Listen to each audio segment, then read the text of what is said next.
Welcome to the Day of the Dead celebration for teens.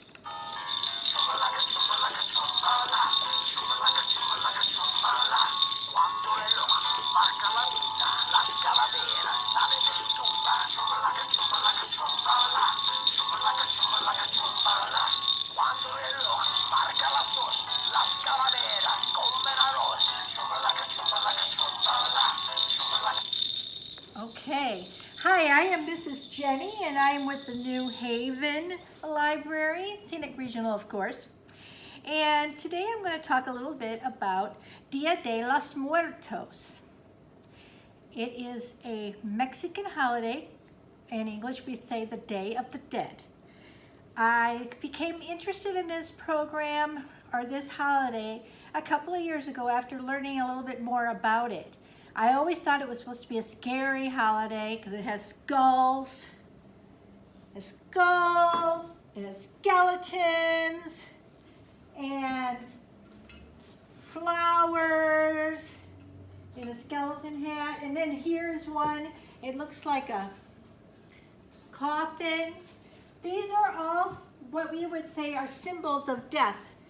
But on Day of the Dead, it is actually about life. It's a chance for you to sit down in our busy, busy world, sit down and remember people that you loved that have passed on. A way to remember them. It's a happy time. So, saying that, there are so many things about this holiday. One of the things I want to let you know is that it's a Mexican holiday, but it generated way back from the Aztecs. They're the first ones to do this. And it just kind of gradually became more and more popular. And then the last 25, 30 years, it started to not be as popular anymore. And only the older people celebrated it. But I'm happy to say that it's now popular again amongst the young people, and they will build altars like this and put pictures, and I have a picture of my parents on here and my father-in-law on here, and if I was to make this one at home, it would also include more pictures of my grandparents. And at this time I will be making some special foods. I am not actually a fan of Mexican cuisine, so what I am going to be making is hamburgers, because it is one of my family's favorite meals. And it's a way to remember them, and that's the way to do it. That is the way you do it. So if you have family members and you want to do this celebration and you want pizza, you can have pizza. It is fun to use the traditional foods, and one of them is a bread, and it's called pan de muertos. And it is a yeast bread that you actually would raise and cut and slice for, part of your meal. They also have lots of candy that they put out, and candy sugar skulls where they're actually made of sugar. And they have parades. And what is the best part is on October 31st, which is the first day of the celebration. It's October 31st, 1st and 2nd, they shoot off fireworks. So like I said, this is not a sad event. This is a happy one. And going on with that, I wanted to show you what I would like us to make today, because like I said, on my altar, I have lots of candles, and on these candles, I can also I made this. And you can see that the candles are inside and they're glowing. I would probably have a bigger candle on the inside when I actually light this. But this is one of them that I drew on there. And it looks pretty complicated. Here's another one that I did on a glass jar. And finally this one. And today, I want to show you how I did it. And it's very, very easy. Also, we can do it on plastic cups. So here's the plastic cup, and what I did is I cut out my design, this one right here, and this will be provided for you, a sheet with different drawings on it. And you take it, and you're going to be provided a cup, but I would say jars work really great, as I just showed you. I have a ragu jar here, that's just something with a nice surface. But I took my cup, and I take my drawing, and I put that inside, and I'm going to go ahead here and tape it so it doesn't move. So I just tape it, just like that. And then to draw it, you just trace the picture, which is very easy to do. You just follow the lines on the picture with our magic marker. And again, the magic marker will be provided for you. See how I'm tracing that along just like that?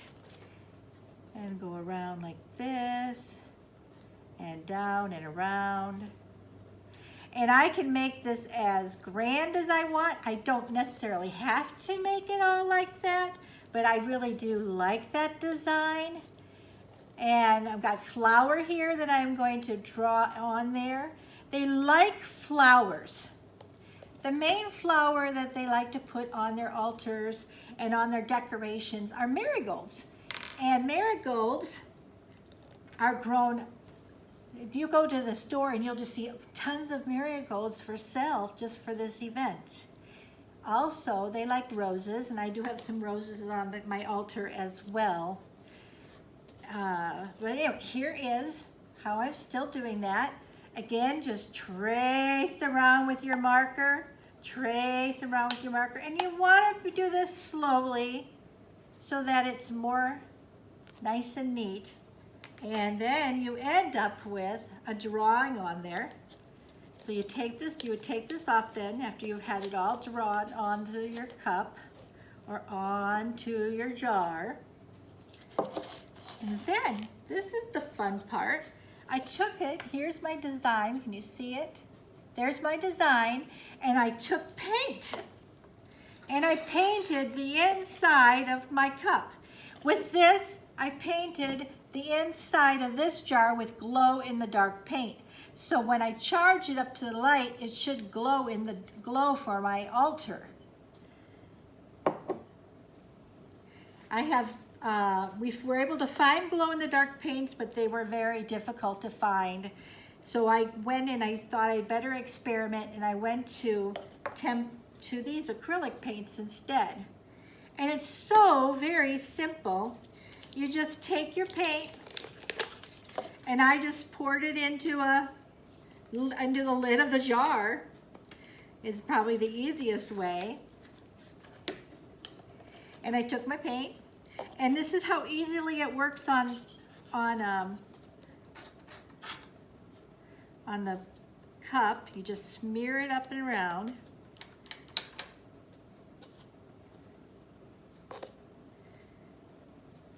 And you just paint the whole thing in. It looks like I'm going to need more paint because it's not covering. I don't want it to be, this is actually kind of dark.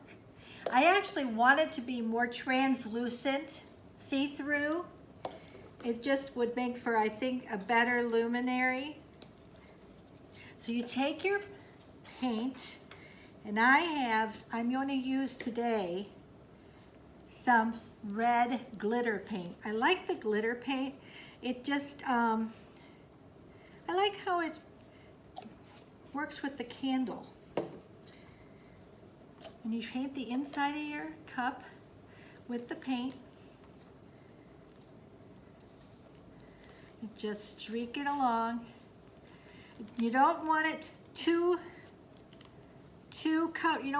dense of a paint, because you do want the light to shine through.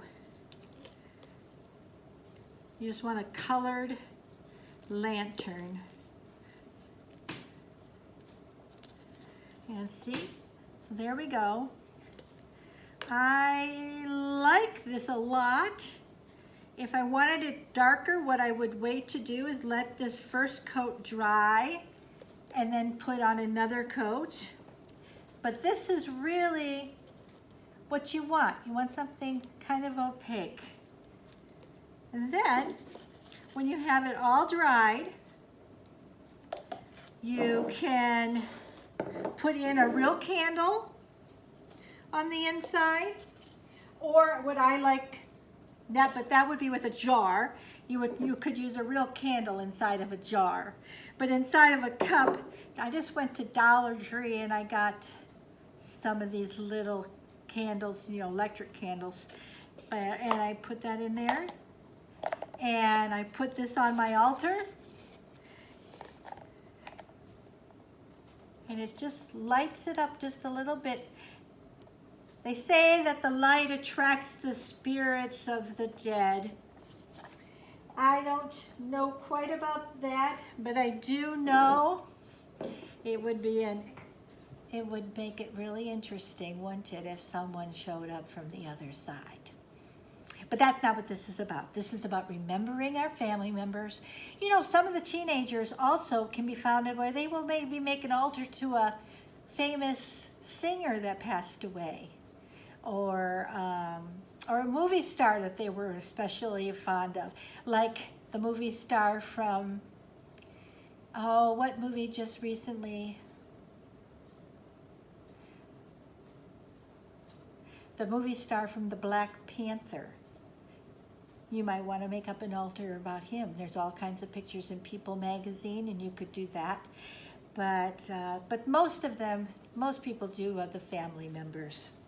So, there you go. There is one of the crafts, the Dead Lantern. And I got this craft from this book here. And this book is available at our library.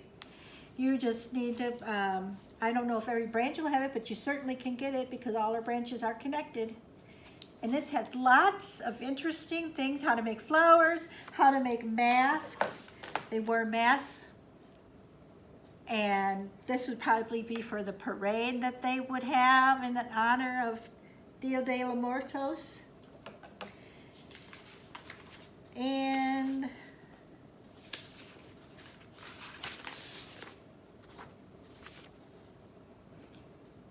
if you have some favorite music that you would like to play, that's what I played. I liked my Dancing Men. That's just another part of the fun of this holiday. So again, get a jar, any size jar, get some paint, and have fun drawing on your jars, lighting them with candles, and celebrating Dia de los Muertos, the Mexican holiday. Thank you for joining me today, and see you later.